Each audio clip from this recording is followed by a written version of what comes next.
ஓம் சாய்ராம். என் அன்பு செல்லமே, என்னுடைய அழகான தங்கமே, என்னம்மா, என்ன வேணும் உனக்கு? நீ திருவிழா அவ்வளவு அழுவ, யாருக்குமே தெரியாது அப்படின்னு நினச்சிட்டு அவ்வளவு அழுகிற. ஆனால் உன் தலைமாட்டிலே உட்காந்துருக்க இந்த சாய்க்கு தெரியாதா? நீ எங்கே போனாலும் உன் பின்னாடியே வந்துட்டு உன் வீட்டிலையே இருந்துட்டு நீ என்ன பண்ணுற ஏது பண்ணுறன்னு உன்னை பார்த்துட்டு கவனிச்சிட்டே இருக்கிற இந்த சாய்க்கு தெரியாதா நீ என்ன செய்கிறன்னு? தப்பு பண்ணாலும் நீ தப்பு பண்ணுற அப்படின்னு நான் சொல்லி உன்னை கண்டிக்கிறேன். நீ தப்பு பண்ணலை, சரியான விஷயம் செஞ்சுருக்க அப்படின்னாலும் உனக்கு பாராட்டுறேன். அப்படி இருக்கிற எனக்கு நீ அழுகிற, ஒரு விஷயத்தை நினச்சி அழுகிற அப்படின்னா அது எனக்கு தெரியாதா? பகலில் மனசுக்குள்ளே அழுகுற, ராத்திரி ஆனால் யாருக்கும் தெரியாமல் படுத்துக்கிட்டு அழுகுற. இதுதான் வித்தியாசம்.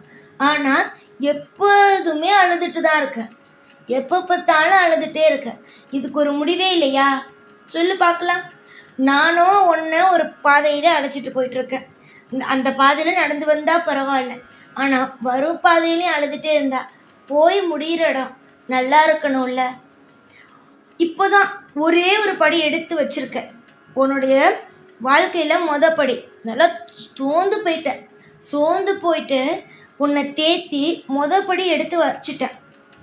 வாழ்க்கையில் அடுத்தபடி எடுத்து வைக்கும்போது அத்தனை கஷ்டப்படுற. நான் இருக்கேன் அப்படின்னு நம்பு. ரெண்டாவது படி எடுத்து வைக்கிறதுக்குள்ளே அத்தனை தடவை விழுந்தா கூட உன்னை ஒரே தடவை விழுந்துட விட மாட்டேன். உன்னை பிடிச்சிடுவேன். நீ சாயும் போது அப்படியே பிடிச்சிடுவேன். அதனால நம்மளை விட்டுருவாரோ சாயி, ஏமாத்திட்டாரோ நினைக்காது. எந்த தெய்வமும் யாரையும் ஏமாத்தாது. ஒவ்வொரு நபரையும் ஒவ்வொரு தெய்வமும் காப்பாற்றும். உன் குலதெய்வமும் உன்னை விட்டுறாது, மற்ற எந்த தெய்வமும் உன்னை விட்டுறாது. எல்லா தெய்வமும் உன்னை காப்பாற்றும். ஏன்னா நீ எல்லா தெய்வத்துக்கும் உண்மையாக இருக்க. நீ உண்மையாக இருந்து பூஜை செஞ்சு உன்னுடைய குடும்பத்துக்காக விரதம் எடுத்து எல்லாமே செய்கிற. உனக்கு இப்போ என்ன கவலை? குடும்பத்தில் இருக்கவங்க பேச்சை கேட்கல, பணத்தை ஒழுங்காக சம்பாதிக்கல, பணத்தை எப்போதும் உங்ககிட்ட ஒழுங்காக கொடுக்கறதில்ல, தப்பான காரியத்தில் ஈடுபடுறாங்க. இது உனக்கு மிகப்பெரிய பிரச்சனை. இதெல்லாம் ஒரு பிரச்சனையா அப்படின்னு கேட்கவே மாட்டேன். ஒரு குடும்பத்தில் இருக்கிற பிள்ளைக்கு இது மிகப்பெரிய பிரச்சனை தான்.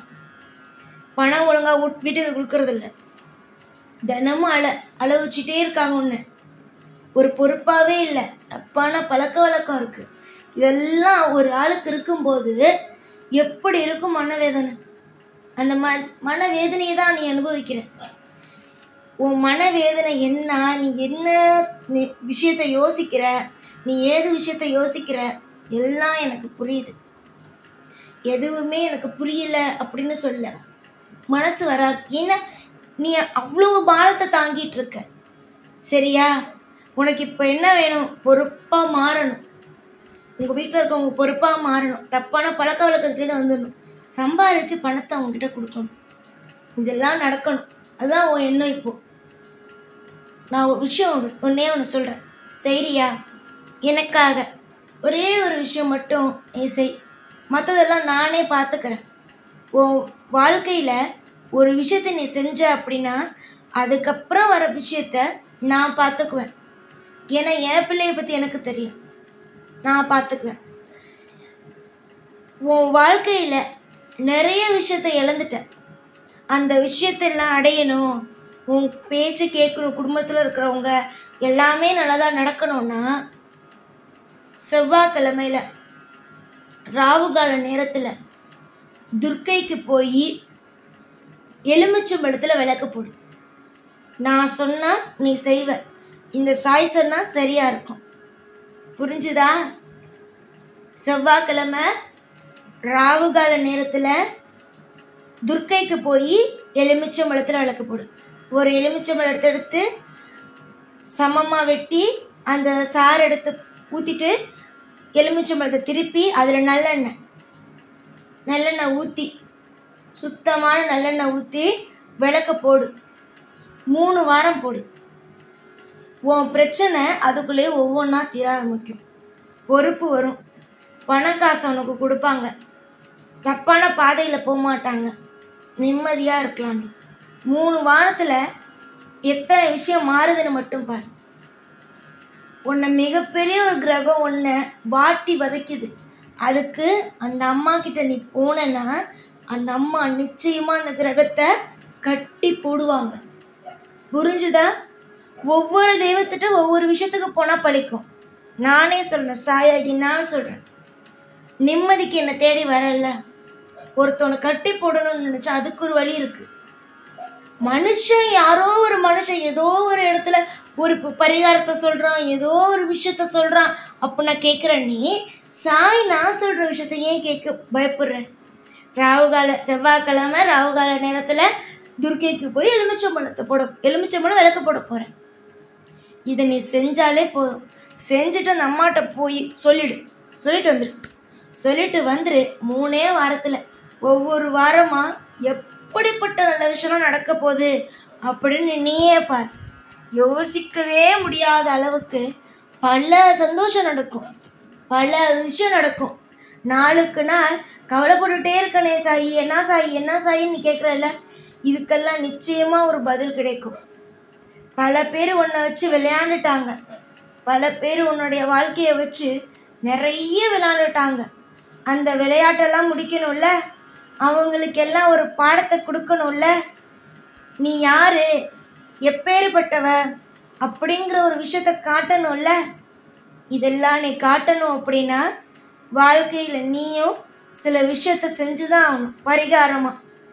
பரிகாரத்தை செய்யாமல் எனக்கு இதெல்லாம் நம்பிக்கை இல்லை, இதெல்லாம் எனக்கு சரிப்பட்டு வருமா அப்படின்னு தெரியல, அதெல்லாம் சொல்லாத. புரிஞ்சுதா? எப்போதும் எல்லா விஷயத்துலேயும் நான் இருக்கேன். உனக்கு ஒவ்வொரு விஷயத்தையும் செஞ்சு கொடுத்துட்டு உன்னை நல்லா வாழ வச்சுட்டு உன்னை நான் வாழ வைப்பேன். தேடி ஒவ்வொரு விஷயத்துக்கு தேடி ஓடுறேன், ஒவ்வொரு விஷயத்துக்கு தேடி ஓடிட்டே இருக்க. அதுக்கான விடையை சொல்லும்போது ஏன் ஒளியிற, ஏன் பயப்படுற? நிறைய நல்ல விஷயம் இருக்குமா, புரிஞ்சுக்கோ. உன்னுடைய வாழ்க்கையில் நான் இருக்கேன். நீ தேடுற ஒவ்வொரு விஷயத்துக்கும் உன் ஆசை என்னவோ அதுக்கு தேவையான ஒவ்வொன்றும் உனக்கு கிடைக்கும். எந்த நிமிஷமும் எது வேணாலும் நடக்கும். புரிஞ்சுதா? இதுதான் நடக்கும், அதுதான் நடக்கும் அப்படிலாம் சொல்லவே முடியாது. புரிஞ்சுதா? எல்லாமே ஒரு நாள் மாறும். அந்த நாள் இன்றைக்கி கூட இருக்கலாம். நல்லது நடக்கும், கவலைப்படாதீங்க. உங்களுடைய அத்தனை விஷயத்துக்கும் நான் துணையாக இருப்பேன். உங்களுக்கு எத்தனை விஷயம் வேணும்னாலும் தைரியமாக துணிச்சலாக எல்லா விஷயத்தையும் என்கிட்ட கேட்டு நீங்கள் பெற்றுக்கொள்ளலாம். புரிஞ்சுதா என் தங்கமே? காலம் முழுக்க உனக்கு என்னுடைய ஆசீர்வாதமும் அனுகிரகமும் இருந்து கொண்டே தான் இருக்கும். புரிஞ்சா நல்லது. இல்லை நான் கவலைப்பட்டுட்டே தான் இருப்பேன், எல்லா விஷயத்துக்கும் நான் கவலைப்படுவேன், எதையே நீங்கள் என்ன தான் சொன்னாலும் நீங்கள் என்னை தேத்தினாலும் நான் அப்படியே தான் கவலைப்பட்டுட்டே தான் இருப்பேன் அப்படின்னு நீ சொன்னா உன் வாழ்க்கையில் யாரும் எதுவும் செய்ய முடியாது. புரிஞ்சுதா? நம்பிக்கவே எல்லாத்துலேயும். அதாவது நீ யாரை நம்புகிற, என்னை நம்புறியா? நம்பிக்கவை. நம்பிக்கை வச்சுட்டு ஒரு காரியத்தில் இறங்கி பாரு. எவ்வளவு பெரிய விஷயம் நடக்குது, என்னென்ன விஷயம் நடக்குது அப்படின்னு நீயே புரிஞ்சுக்குவ. ஒவ்வொரு நிமிஷமும் ஒவ்வொரு நொடியும் நான் உனக்காக இருக்கேன். அதை யாரும் எதுவும் சொல்லி என்ன மனசை மாற்றிட முடியாது. புரிஞ்சுதா? நம்பிக்கையோடு இருங்க. தேவைப்படுற இடத்துல என் உதவி கிடைக்கும். எங்கெல்லாம் என் உதவி உனக்கு வேணுமோ அப்போல்லாம் சாயின்னு ஒரே ஒரு வார்த்தை மட்டும் சொல்லு போதும், ஓடி வந்துடுவேன். இந்த சாய் எல்லா விஷயத்துக்கும் எல்லா நிமிஷத்துக்கும் உன் வாழ்க்கையில் உனக்கு மிகப்பெரிய அளவில் உதவி செஞ்சு உன்னை ஒவ்வொரு நிமிஷமும் வாழ வைக்கிறது மட்டுமே தான் என் வேலையாக இருக்கும். நிறைய யோசனை கொடுத்துட்டேன். இதுக்கு மேலே நீ செய்கிறதும் செய்யாமல் இருக்கிறதும் ஒவ்வொரு விஷயத்தையும் கவனிக்கிறதும் கவனிக்காமல் இருக்கிறதும் உன் கையில் இருக்குது. இதுக்கு மேலே என்னை எதுவுமே நீ சொல்லக்கூடாது, சரியா? சாய் எனக்கு இதை செய்யலை அதை செய்யலைன்னு யோசனையெல்லாம் கொடுத்துட்டேன். நீ செய்யுமா, நான் உனக்கு எல்லாமே செய்கிறேன், உனக்கு சொல்கிறத எல்லாத்தையும் சொல்லிட்டேன். இதுக்கு மேலே நீ கேட்குறதும் கேட்காம இருக்கிறதும் நல்ல விஷயத்த அனுபவிக்காமல் இருக்கிறதும் உன்னோட இஷ்டம். உன் அப்பாவாக நினச்சி நான் சொன்னதெல்லாம் முயற்சி எடுத்துப்பார். மற்றவங்களுக்காக நீ செய்கிறியோ இல்லையோ, உனக்காக நீ செய். எல்லாம் நல்லதுக்கே. ஓம் சாய்ராம்.